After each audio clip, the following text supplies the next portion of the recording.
Em nome do Pai, do Filho e do Espírito Santo. Amém. Jeremias capítulo 7. A palavra do Senhor foi nestes termos dirigida a Jeremias. Vai à porta do templo do Senhor. Lá pronunciarás este discurso. Escutai a palavra do Senhor, vós todos, povos de Judá, que entrais por estas portas para vos prosternar diante dele. Eis o que diz o Senhor dos Exércitos, Deus de Israel: reformai vosso procedimento e a maneira de agir, e eu vos deixarei morar neste lugar. Não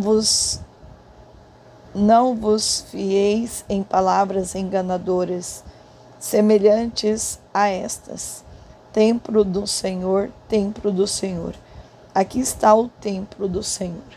Se reformares vossos costumes e modo de proceder, se verdadeiramente praticardes a justiça, se não oprimirdes o estrangeiro, o órfão, a viúva, se não espalhardes neste lugar o sangue inocente, e não correres para a vossa desgraça atrás dos seus alheios, então permitireis que permaneçais neste lugar, nesta terra, que dei a vossos pais por todos os séculos.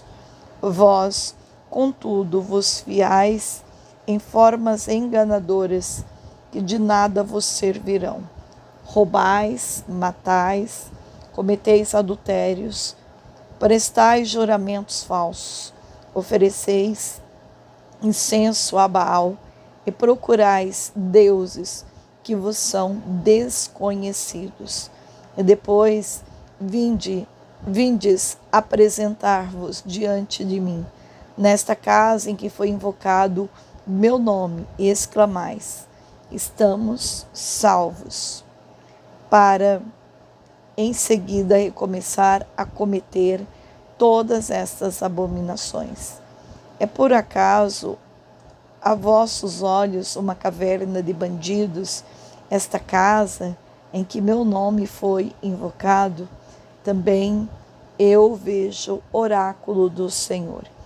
Ide, portanto, a minha casa de Siló, onde a princípio habitou meu nome, e vede o que lhe fiz por causa da maldade de meu povo de Israel. E agora, porque, tendo-vos já continuamente advertido e não me atendestes, vou fazer da casa em que foi invocado o meu nome e na qual depositastes vossa confiança, deste lugar que vos dei, assim como os vossos pais, o que fiz de Siló, e vos repelirei de minha presença, assim como repeli vossos irmãos, a raça inteira de Efraim. Quanto a ti, não intercedas por este povo, não ergas em favor dele queixas ou súplicas, e não insistas junto de mim, porque não te escutarei. Não vês o que faz ele na cidade de Judá e nas ruas de Jerusalém? Os filhos juntam lenha, os pais acendem o fogo, e as mulheres sovam a massa para fazer tortas destinadas à rainha do céu. Depois fazem libações a deuses estranhos, e que provoca a minha ira. Será, porém, a mim próprio que ele fere, oráculo do Senhor, ou a si mesmo, para sua maior vergonha? Por isso, eis o que diz o Senhor Javé: eis que minha cólera vai extravasar-se sobre este lugar, sobre os homens e os animais, sobre as árvores dos campos e os frutos da terra, e ela se inflamará para não mais se extinguir. Eis aqui o que diz o Senhor dos Exércitos, o Deus de Israel: amontoai holocaustos sobre sacrifícios, e deles comei a carne, porquanto não falei aos vossos pais, e não lhes prescrevi a respeito de holocaustos e sacrifícios, no dia em que os fiz sair do Egito. Foi esta a única ordem que lhes dei.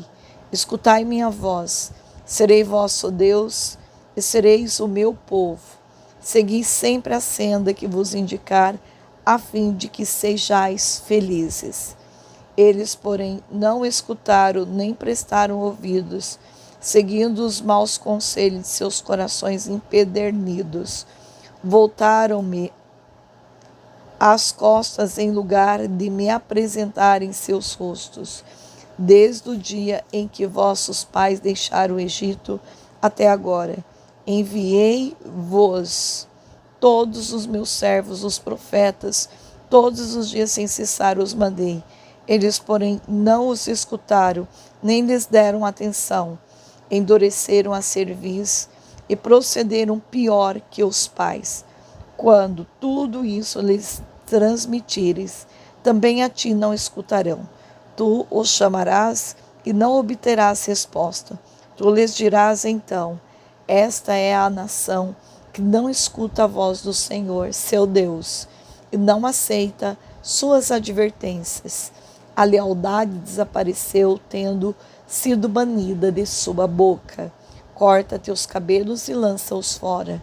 Ergue um canto fúnebre sobre as colinas, porquanto o Senhor rejeita e abandona esta raça contra o qual se encolerizou. Fizeram os filhos de Judá o que é mal aos meus olhos, oráculo do Senhor. Colocaram ídolos abomináveis na casa em que meu nome foi invocado, e o macularam. Ergueram um lugar alto de Tofete, no vale de Ben-Enom, para lá queimarem seus filhos e filhas. Não lhes havendo eu ordenado tal coisa que nem me passara pela mente. Eis porque virão os dias, oráculo do Senhor, em que não mais se dirá Tofete, nem vale de Ben-Enom, mas vale de matança, onde por falta de lugar serão enterrados os mortos em Tofete. Os cadáveres deste povo servirão de pasto às aves do céu e aos animais da terra, sem que ninguém os expulse. Na cidade de Judá e nas ruas de Jerusalém farei silenciarem os gritos de alegria e os cantos de júbilo, cantos do esposo e vozes da esposa, porquanto a terra será reduzida a um deserto. Palavra do Senhor. Graças a Deus. Então hoje nós já estamos em Jeremias capítulo 7. Veja como estamos andando rápido. Na verdade, os dias estão passando muito rápido. Tudo anda muito rápido, não é verdade? Mas veja a explicação, então, deste capítulo 7 de Jeremias. Muito importante a gente entender também o que está acontecendo, além da advertência de Deus, né? Capítulo 7, primeiro, Deus enviou Jeremias para os portões do templo, a fim de refutar a falsa crença de que o Eterno não deixaria que dano algum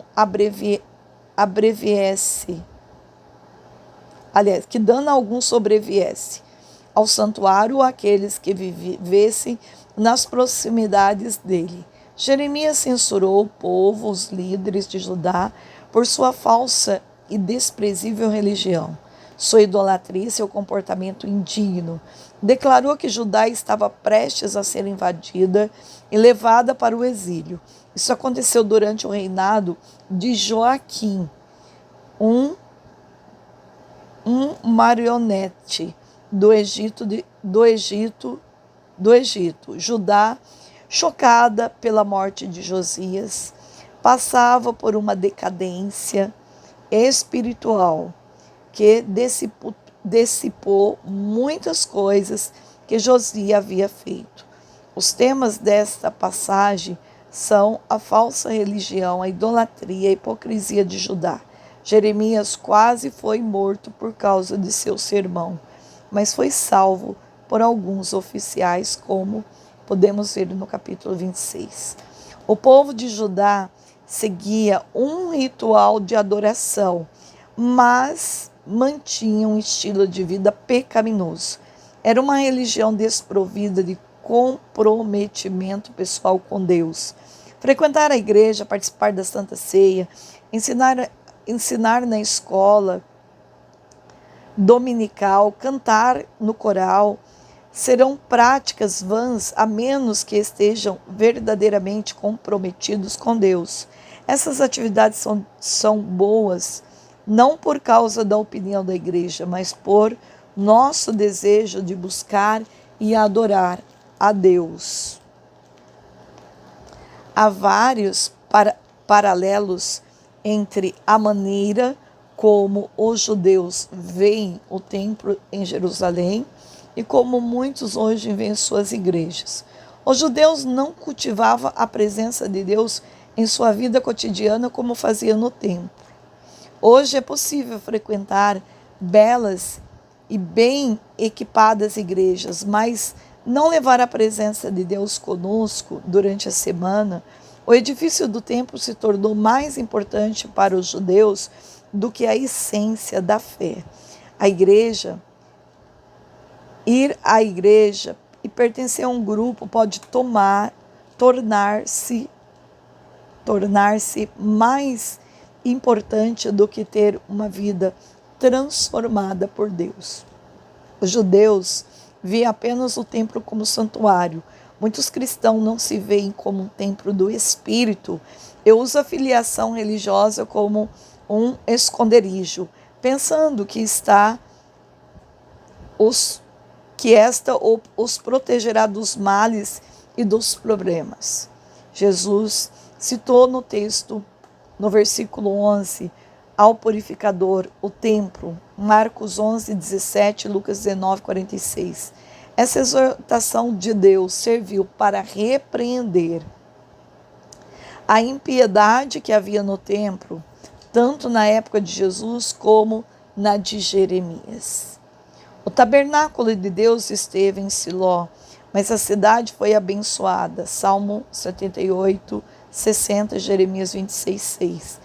Se Deus não preservou Siló, estando ali o tabernáculo, por que preservaria Jerusalém por causa do templo?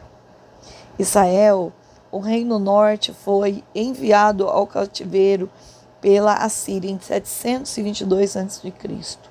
Rainha dos céus era a expressão utilizada para estar uma deusa mesopotâmica de amor e da fertilidade após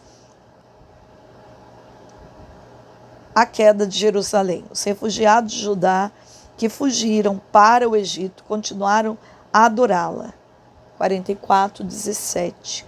Um papiro que data do século V a.C., encontrado em Hermópolis, no Egito, menciona a rainha dos céus entre os deuses venerados pela comunidade judaica que ali vivia.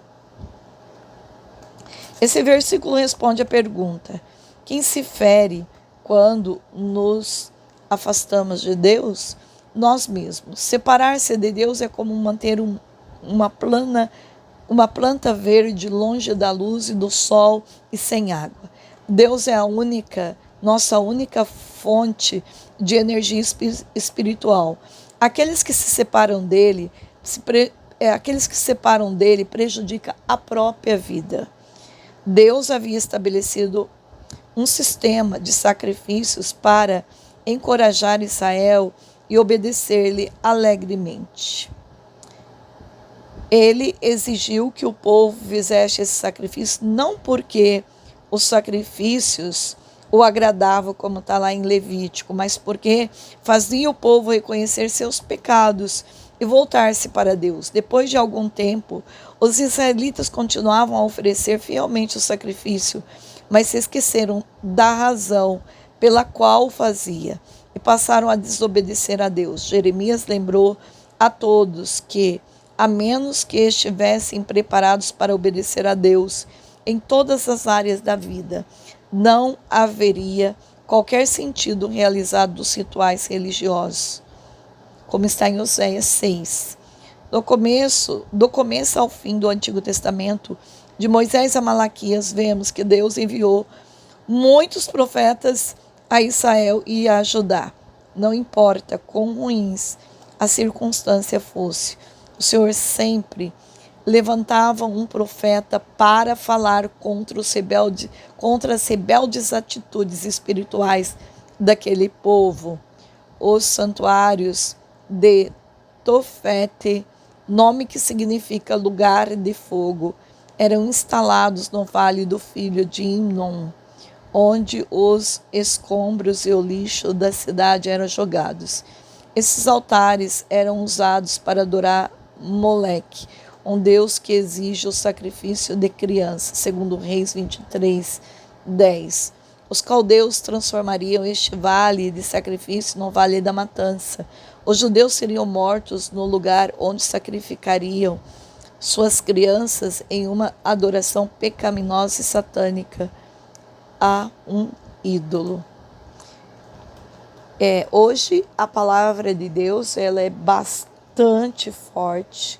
Eu acho muito forte quando Deus fala que não vale interceder. Para mim, assim, essa palavra aqui é uma palavra que mexe muito comigo. Quanto a ti, não interceda por este povo. Não ergas em favor dele queixas ou súplicas e não insistas junto de mim, porque não te escutarei. Não vês o que faz ele na cidade de Judá e nas ruas de Jerusalém? E assim ele continua falando. Bem, a nossa vida hoje, ela precisa de muita água. Água do Espírito Santo. Nós precisamos invocar o Espírito Santo constantemente, o dia inteiro, o tempo todo, para que possamos deixar com que este fogo do Espírito Santo possa ir acendendo em outras áreas da nossa vida o fogo da eternidade, o fogo do amor de Deus. O Espírito Santo precisa queimar as minhas más inclinações. O Espírito Santo precisa destruir a minha mentalidade pagã, a minha incredulidade. Eu preciso buscar da seiva. Esta seiva está onde? Na mesa do altar, na Eucaristia. Eu preciso comungar mais vezes na semana na Eucaristia. Eu preciso me fortalecer. Às vezes eu vejo as pessoas muito preocupadas com tantas coisas do mundo. Mas eu não percebo, às vezes, estas mesmas pessoas que estão preocupadas com as coisas do mundo, preocupado com as coisas da eternidade, preocupado. Se eu morresse agora, eu seria merecedora do céu? Eu faço essa pergunta para mim. Eu tenho buscado Deus de todo o meu coração? Eu achei muito bonito a atitude do Padre Tiago. Tive a graça de receber a visita dele na casa dos meus pais. E ele trouxe um presente para mim, que é o maior presente do mundo. Ele trouxe a Eucaristia, ele celebrou a missa, ele me deu Jesus. E não tem presente maior para se dar para alguém do que a Santa Missa. E eu quero dizer para vocês que esse presente não se paga com palavras, não se paga, com dinheiro. Esse presente é gratuito. E eu preciso exercitar mais a minha alma para buscar mais Eucaristia. Isso é uma coisa que não sou eu que estou falando, é o próprio Cristo em mim. Eu preciso encher a lâmpada de óleo, vocês estão entendendo? Do óleo do estudo da palavra, sei que muitos estão aqui, do óleo da Eucaristia, da confissão, do óleo da vigilância, do jejum. Falar em jejum, eu já vou dizendo para vocês, dia 1º de fevereiro, vamos dar início mais um jejum de Daniel. Né? Mais um jejum de Daniel. Mas, irmã, é muito jejum. É muito nada. Nós fazemos poucos jejuns, essa é a verdade. Uma vida que tem conhecimento da grande vontade de Deus é uma vida rendida na renúncia, no sacrifício. Mas não esse sacrifício aqui, como muitos fazem. Não, é um sacrifício que me converte. Se eu tirei o refrigerante, eu preciso ver uma mudança em mim. Eu preciso ver uma comunhão com a mesa do altar mais ardente. Eu preciso, muitas pessoas dizem, não sinto Deus, não tenho sensibilidade de Deus. Pois então preciso descobrir qual é a trave que está me impedindo de ter essa experiência profunda do amor de Deus. Gente, o dia inteiro eu consigo ver Deus. Os milagres mais belos, é o milagre da vida, é a contemplação do sol nascendo, do sol se pondo, é o ar que eu respiro, é a graça de sorrir, é a graça de poder se alimentar, porque muitos estão se alimentando com uma sonda. Quanta coisa boa Deus está fazendo, mas os meus olhos não querem enxergar. Porque existe uma raiz de insatisfação dentro de mim e eu preciso entender que eu vou preencher com a força da Santa Missa. E é isso que eu quero pedir para você hoje. Se você pode, hoje, vá. Passa na frente de uma igreja, entra dentro dela, participa da missa. Comungue Jesus. Adore Ele dentro do teu ser. Diga para Ele que você o ama. E desta forma, tenho certeza que você vai deixar o coração de Deus muito feliz neste sábado. Um dia dedicado a Nossa Senhora. Então, que esse dia seja um dia de muita graça. Esse dia 22 de janeiro. Um dia de muita redenção. Vamos rezar o nosso louvor. Glória a Deus nas alturas e paz na terra. Aos homens por Ele amados. Senhor Deus, Rei dos céus. Deus Pai Todo-Poderoso, nós os louvamos. Nós os bendizemos, nós os adoramos. Nós os glorificamos, nós os damos graças. Por vossa imensa glória, Senhor Jesus Cristo, Filho unigênito. Senhor Deus, Cordeiro de Deus, Filho de Deus Pai. Vós que tirais o pecado do mundo, tende piedade de nós. Vós que tirais o pecado do mundo, acolhei a nossa súplica. Vós que estáis à direita do Pai, tende piedade de nós. Só vós sois o Santo, só vós o Senhor, só vós o Altíssimo Jesus Cristo, com o Espírito Santo, na glória de Deus Pai. Amém. Que Deus Todo-Poderoso nos abençoe em nome do Pai, do Filho e do Espírito Santo. Amém.